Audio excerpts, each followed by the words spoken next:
Some days you look at yourself and barely recognize the person staring back. Recovery can do that. It breaks you open and it asks you to rebuild piece by piece. If that's where you are right now, take a slow breath with me. You're not losing yourself. You're rediscovering the parts of you you thought were gone. Today we're talking about the moment in recovery when you feel unfamiliar to yourself. When you're healing, but you're not sure who you're becoming. By the end of this episode, my hope is that you'll see that this isn't the end of you. It's the beginning of finding yourself. This is Faith Between the Lines. I thank you for being here, and I'm Scott. You know, looking into the recovery mirror, there comes a point in healing when you finally stop and look at yourself. Really look. And you realize something has shifted. Not in a dramatic way, not in a way anyone else would notice, but in a way that catches your breath for a moment. It's like standing in front of a mirror you haven't faced for a long time. Not the mirror on the wall, the mirror inside you. The one that reflects back the truth you've been tired, too hurt, or too overwhelmed to see. And in that reflection, you notice something unexpected. A softness in your eyes, a steadiness in your breath, a quiet strength you didn't realize you had been growing underneath all that pain. You think to yourself, is anyone else seeing this in their own reflection? Is anyone else noticing that recovery doesn't always roar? Sometimes it whispers. Because what you're seeing isn't the old you. It isn't the broken you. It's the version of you that's learning to live again. Slowly, cautiously, but honestly. You're not looking for perfection. You're not looking for answers. You're simply looking to see if you're still there. And the mirror tells you the truth. You are. Not fully healed, not fully certain, but present, awake, and becoming. And just maybe, someone out there listening is seeing the same thing in themselves. And as we look at the unexpected places where hiding begins, you look into the recovery mirror, you start to notice things you didn't expect. Not big dramatic changes, but small reflections of life returning in places you never thought to look. Maybe it's the way you linger a little bit longer in the sunlight coming through the window. Maybe it's in the way a familiar song doesn't hurt the way it used to. Maybe it's the way you catch yourself caring about something again. Something simple, something ordinary. Something that reminds you that your heart is still capable of reaching outward. Healing doesn't always begin in the places you planned. It doesn't always show up in therapy sessions or deep conversations or even long nights of reflection. But sometimes it begins in the quiet, unnoticed corners of your day. Like the warm cup of coffee in your hand. The sound of someone's laughter in another room. A steady rhythm of your own footsteps. The moment you realize you're not bracing for impact anymore. These are the places where recovery plants its seeds.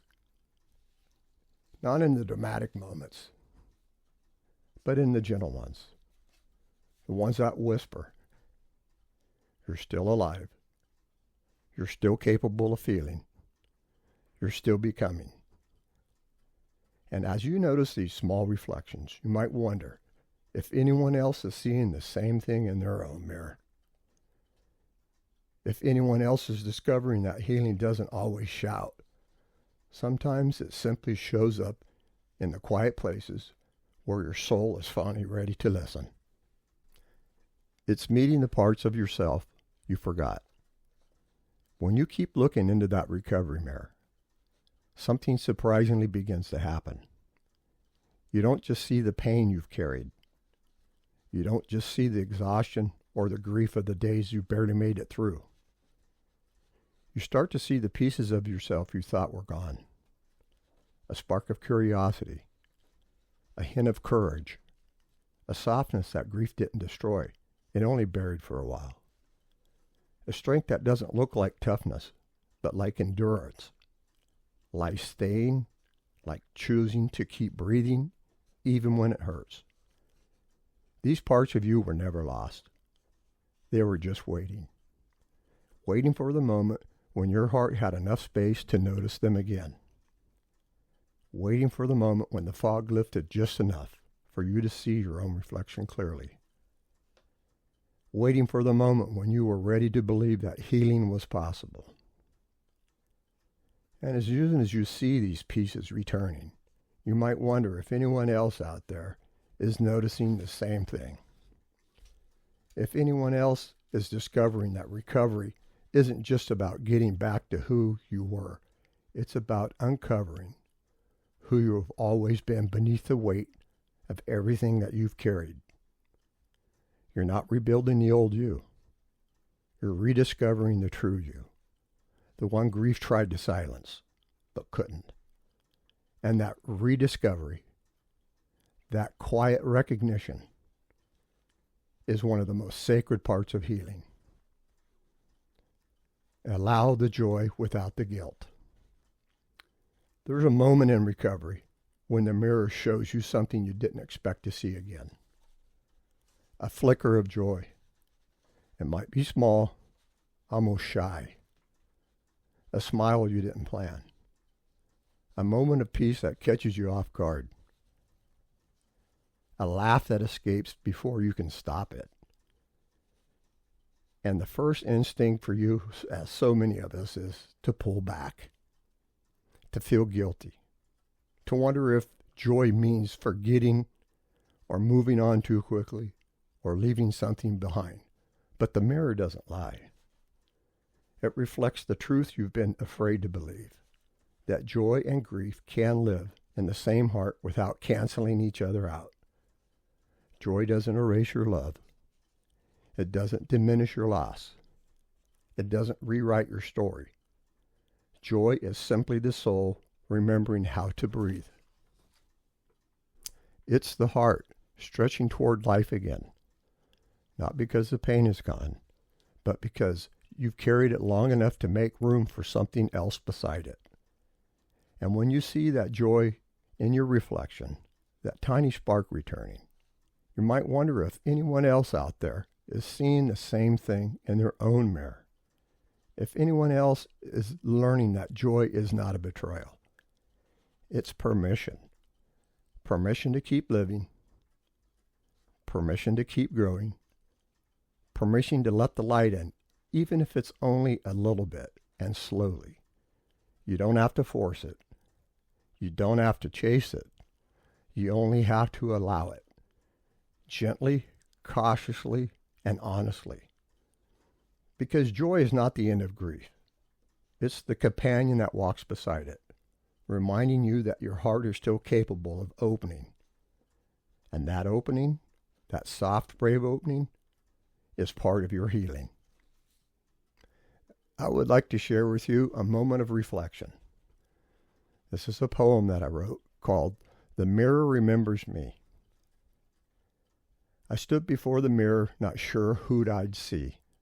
The shadow of a person lost or someone rising quietly. The glass did not accuse me. It didn't judge my pace, and simply held the truth of me with gentle, open grace. It showed the lines that sorrow carved, the nights I couldn't sleep, the memories that held me close, the wounds that cut so deep. But then I saw a flicker, a spark beneath the pain, a softness growing in my chest like sunlight after rain.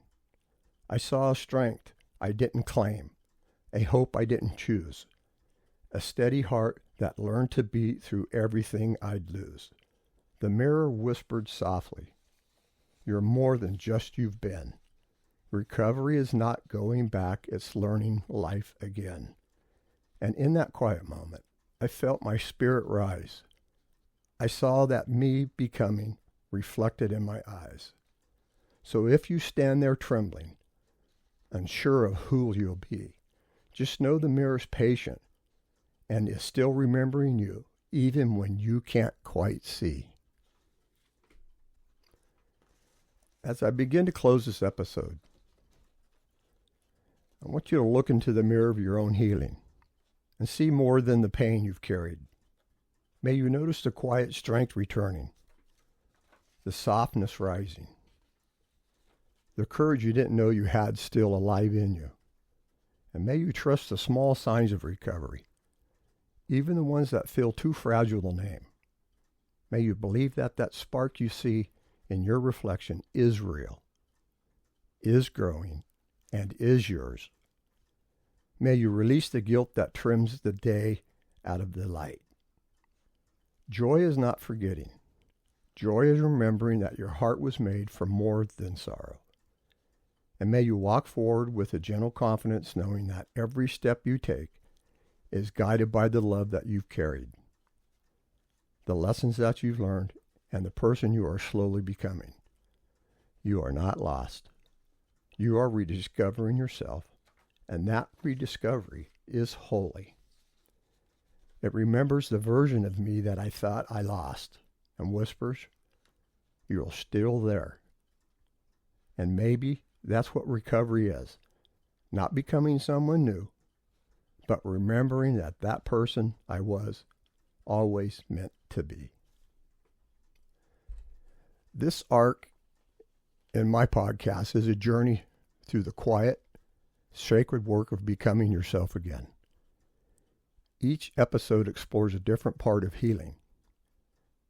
The breaking, the rebuilding, and the rediscovery, and the return of joy. It is for anyone standing in the in-between and trying to understand who they are now and who they're becoming. These episodes are meant to be walked through slowly, gently, and honestly, one step at a time. And if you're healing, recovering, or trying to find your way back to yourself, this arc is for you. If this episode brought up a question or a place in your heart you'd like to explore further, you're welcome to share it. Your presence is felt here, and it's an honor to walk this path with you. If you are in the middle of recovery, I want you to hear this. You are not behind. You are not broken beyond repair. You are not lost. You are becoming. Every breath you take, every small moment of peace, every spark of joy, it's all a part of the rediscovery. If you're finding yourself again, slowly, gently, and honestly, I want to thank you for spending your time with me on Faith Between the Lines. I hope I met you right where you are. And always remember, you are never walking alone.